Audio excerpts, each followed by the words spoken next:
an engine of war. Long before Pearl Harbor, the American railroads, ever conscious of the gathering clouds of conflict, worked out a plan of unified and immediate action should this nation be forced to accept the challenge of aggression. To their everlasting credit, this careful planning was not to be in vain, for suddenly the infamous blow was struck.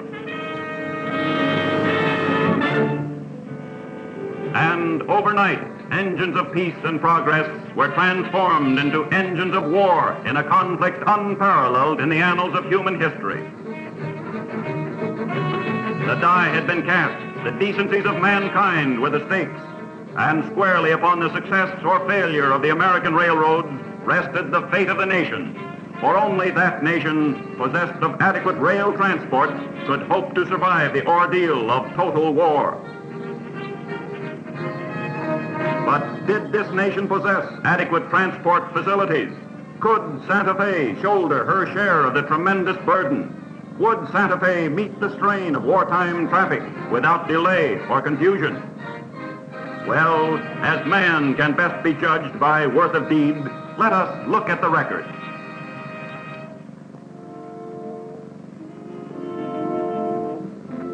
When the green light for military movement was signaled on that fateful day in December, the American railroads became the supply lines to the battlefronts, the strong arm of the home front. With a well-trained, determined army of more than 1 million workers, they were of the very first to enlist in the common cause for the duration. The order that came flashing over the wires was short, but to the point. Move all available equipment to military bases without delay.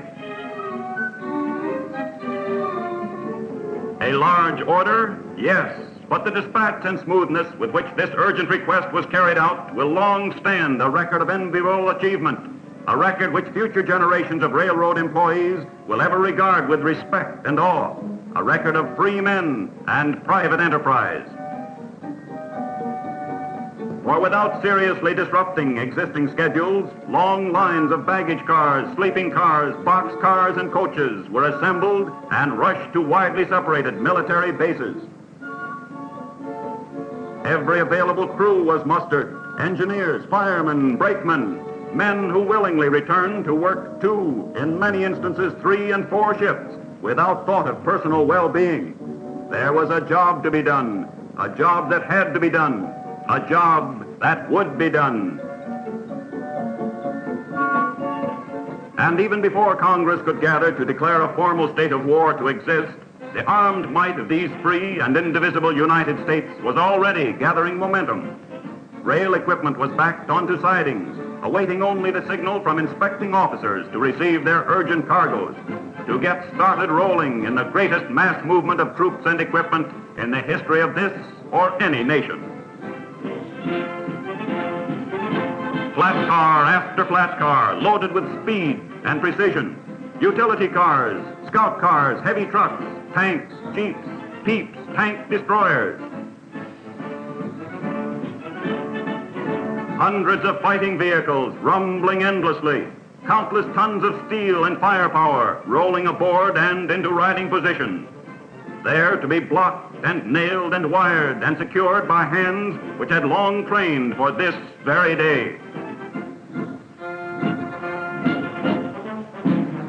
Then came division after division, thousands upon thousands of hardened, well-trained, superbly equipped fighting men to file quickly aboard comfortable Pullman cars, their ultimate destination, a closely guarded military secret. Not a second was lost. From caboose to head end, get 'em rolling. And within a matter of hours from receipt of the initial order, hundreds of trains loaded with the world's finest soldiers, sailors, and Marines were started moving to embarkation points to take their stand, our stand, against the aggressors.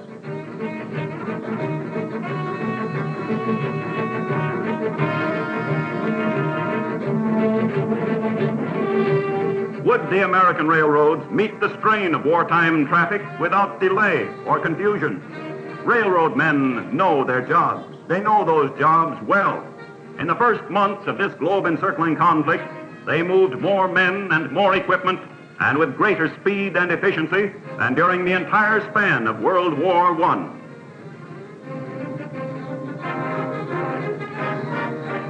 Yes, the wheels of war are rolling, and there is no longer any question as to the ability or the determination of the American railroads to shoulder their share of the nation's tremendous war efforts. Their achievements furnish the unalterable proof.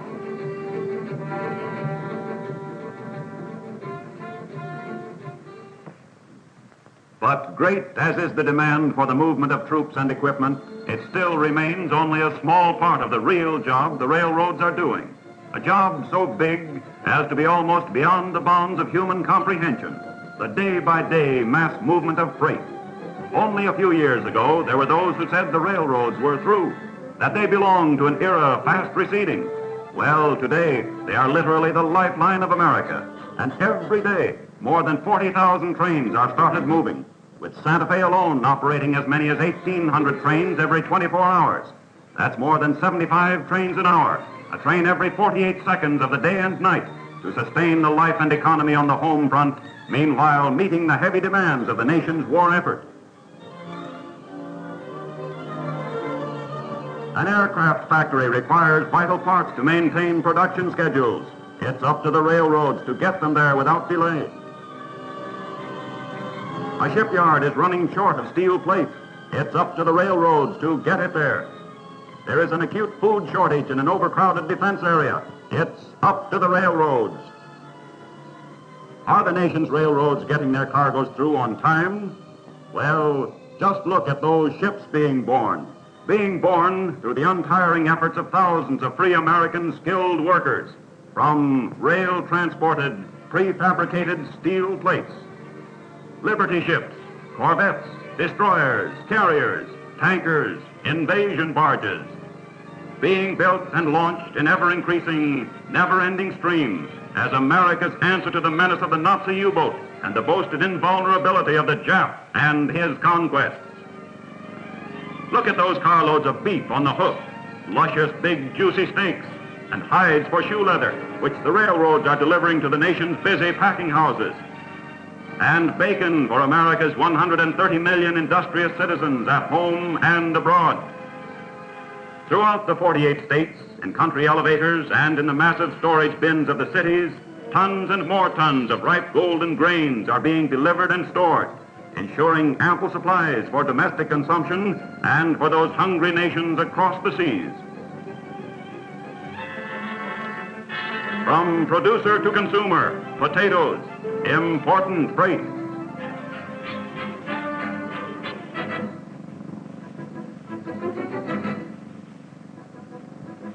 From the warm belts of the Pacific Slope, vitamin-rich citrus, delivered to the nation's breakfast table. And planes, look at them, deadly pursuit ships and mighty precision bombers to blast and clear the ways for conquering Allied armies, each on its own heralding the steadily approaching doom of the once mighty Axis and its satellites.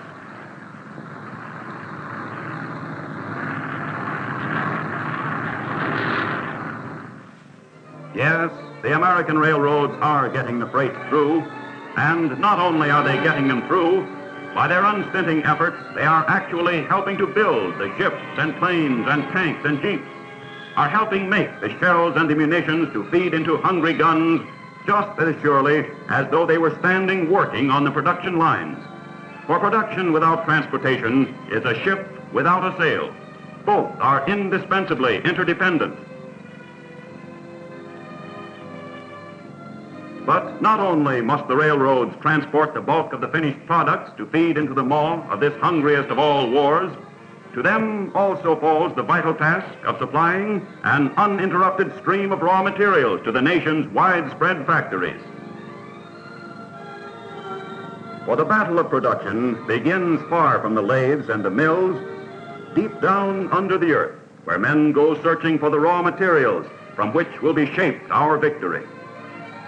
From the mountains of Pennsylvania and Colorado, from Illinois and New Mexico, comes coal, torn and blown and scooped from thick veins which for centuries have been preparing for this day, for the all-important job of keeping blast furnaces blasting until the freedoms of the lands above are once again secure.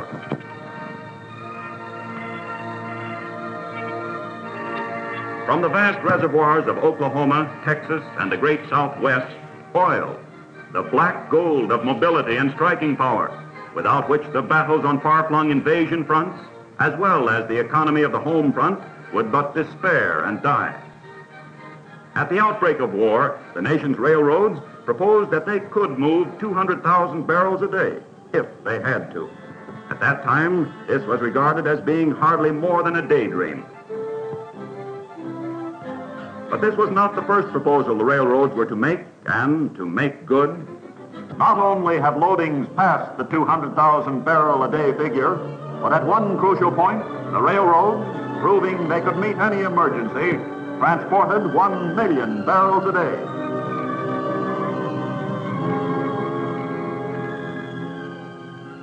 Out of the gaping expanses of open pit mines comes King Copper. Huge mechanical shovels continually eat away at nature's seemingly inexhaustible supply, lifting 8 cubic yards with each ravenous bite.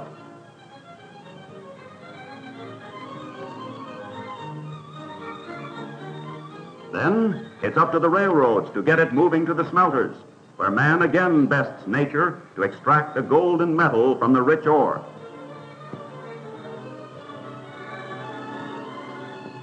From the Gulf Coast comes sulfur. Brought to the surface by the ingenious use of forced steam, the yellow chemical soon hardens to become gaudy, flat-topped mountains, then a muffled roar. And a mighty avalanche falls in loosened cascades. Ordinarily moved almost entirely by boat, the submarine forced an end to this method of transport. It was up to the railroads to supply an additional 20,000 cars if this essential of gunpowder was to be delivered to the nation's munitions makers. Well, the cars were found. The munitions makers are being supplied. From New Mexico, potash, another essential of gunpowder and vital ingredient of numberless other products. Rendered from its prehistoric manufacturing plant far below the surface by methods closely akin to the mining of coal, the chunk potash is run to the head of shafts by miniature railroads, there to be raised and ground and extracted before being force-loaded into waiting boxcars which will transport the crimson chemical to the corners of the nation.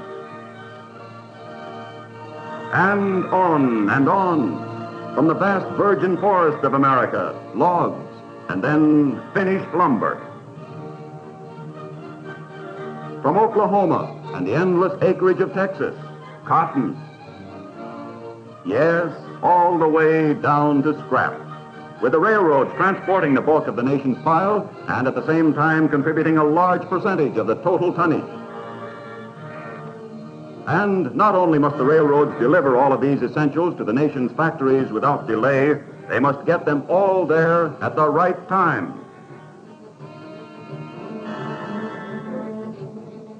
But all of this vast and steadily increasing traffic burden is not being handled without difficulties. In addition to the shortage of trained manpower, there is an even more acute shortage of equipment, without which this mighty stream of produce and products would lose momentum. With factories which formerly manufactured rails and equipment now geared to the production of weapons of war, it is no longer a question of will it run. Today, the nation's railroads have only one slogan: if it's got wheels, get it rolling. Before the war, it was customary to run old equipment onto dead tracks, there to be stored for use at some future date. Well, that future date is now, and dead tracks no longer have lines of rolling stock standing idle. Only by calling all usable equipment back into service can the job be done. Locomotives are high on the premium list, and no matter their condition, nothing is impossible. Look at this old slobber bucket, number 3723. She's just another of many locomotives which shop foremen and dismantlers daily start on the road to recovery. But where once there were ample supplies of new parts, Today, nothing is being wasted or discarded. Each and every one of the engine's 25,000 odd units is carefully marked to ensure proper and speedy repair and replacement. Then, each of the various parts is inspected and sent to the shops where machines and the skill of experienced workmen do the impossible, cutting, grinding, reshaping, and rebuilding each worn unit back to unbelievable newness and efficiency.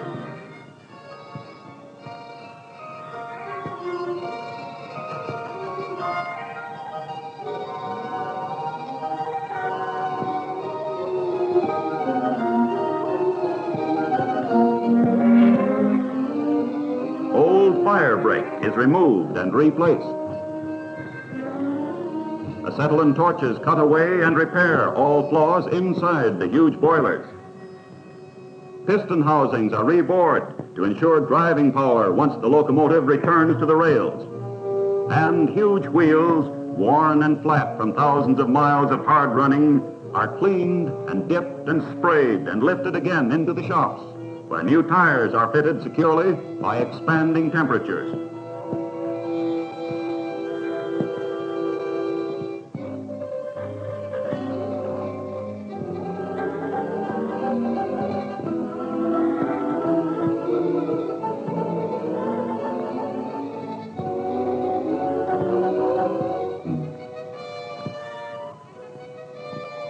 Yes, and on throughout the length and breadth of teeming Santa Fe shops, from Cleburne to Topeka to Richmond, from Albuquerque to San Bernardino and Chicago. Modern miracles of reconstruction and rehabilitation are daily being performed with speed and efficiency heretofore thought impossible. Not only returning to the road equipment which was not too long ago regarded as being irretrievable, but also keeping all other equipment in perfect running condition for the performance of the given task.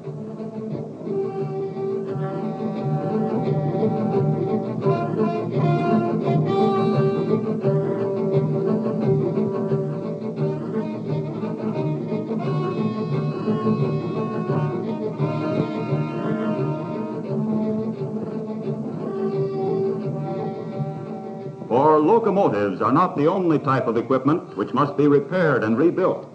Look in any car shop and you'll see lines of old gondolas and refrigerator cars and boxcars being torn down, rebuilt, and painted to bring them back into immediate service.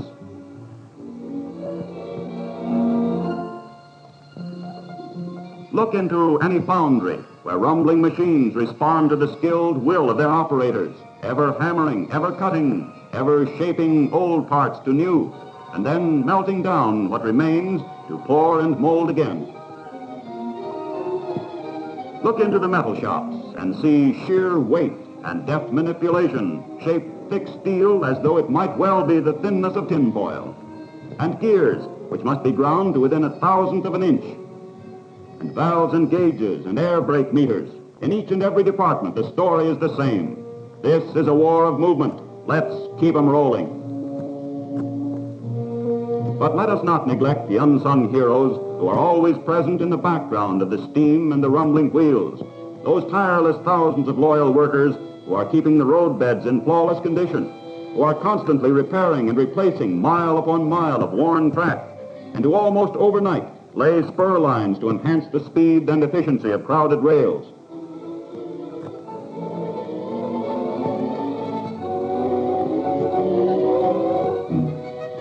Give credit to the tower men who direct the constant flow of heavy traffic,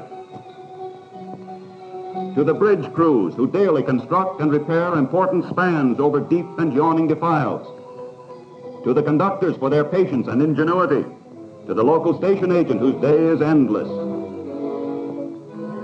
to the busy ticket salesman and his problems, to the dispatchers who keep the trains rolling on schedule, to the thoroughness of the signal maintainers, to the efficiency of the telegraphers, and to those other thousands of tireless workers, high and low, too numerous to mention.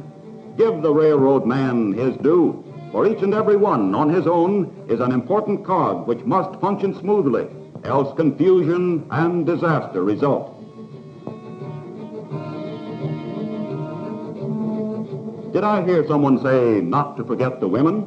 Never fear. Every rail that is laid, every train started moving, all freights and passengers carried, require a multitudinous detail of office work. In ever-increasing numbers, women are helping the railroads to maintain their high standards of service to the nation.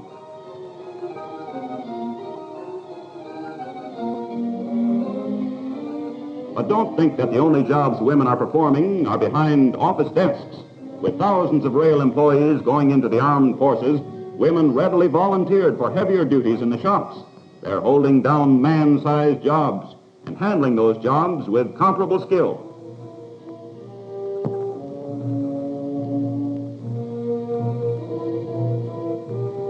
Yes, the wheels of war are rolling. From cowcatcher to caboose, the American railroads are winning as important and as tough a battle as has ever been fought. They are keeping faith with sons and husbands and sweethearts who are depending on the railroads to maintain schedules without mishap or delay, else all they possess perish forever. And when victory has been won, the American railroads will have an even more important job, for it will be theirs to carry the bounties of a great and even greater United States of America, a nation grown in technical skill and boundless opportunities, a nation of hundreds of new and better products, a land of food aplenty, and plastics and textiles and more which will flow endlessly over the bands of steel they have preserved and strengthened. Did this nation possess adequate transportation facilities? Would Santa Fe shoulder her share of the tremendous burden? Well, if ever anyone could take justifiable pride in contribution to the peace and decencies of mankind, it is the men and the wheels of the American railroads. It is the wheels and the men of Santa Fe. Let them face the sun and hold their heads ever high, for theirs is a glorious achievement.